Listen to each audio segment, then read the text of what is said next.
இடி விழுந்தது போல் வீட்டினுடைய மேல்கூரையில இருந்து பயங்கர சத்தம். லாரியும் அரசு பேருந்தும் மோதி கொண்டதுல வீட்டு மேல சாஞ்சிருக்கு அரசு பேருந்து ஒண்ணு.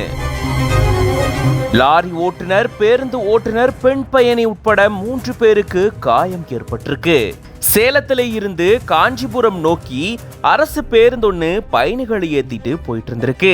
அந்த பேருந்து செய்யாறு அடுத்து இருக்கக்கூடிய கூழமந்தல் பகுதியில வந்துட்டு இருக்கும் போது மாங்கால் கூட்டுரோடு பகுதியில லாரி மேல மோதி விபத்துக்குள்ளாகி இருந்திருக்கு. அரசு பேருந்தும் லாரியும் மோதின விபத்துல பேருந்து சாலையிலிருந்து கீழே இறங்கி சாலையோரமா இருந்த வீட்டின் மேல மோதி கூரை மேல மோதி விபத்து ஏற்படுத்தி இருந்திருக்கு. பயங்கர சத்தத்தோட இந்த விபத்து ஏற்பட்ட நிலையில அந்த பகுதி மக்கள் பதபதைத்து போயிருந்திருக்காங்க.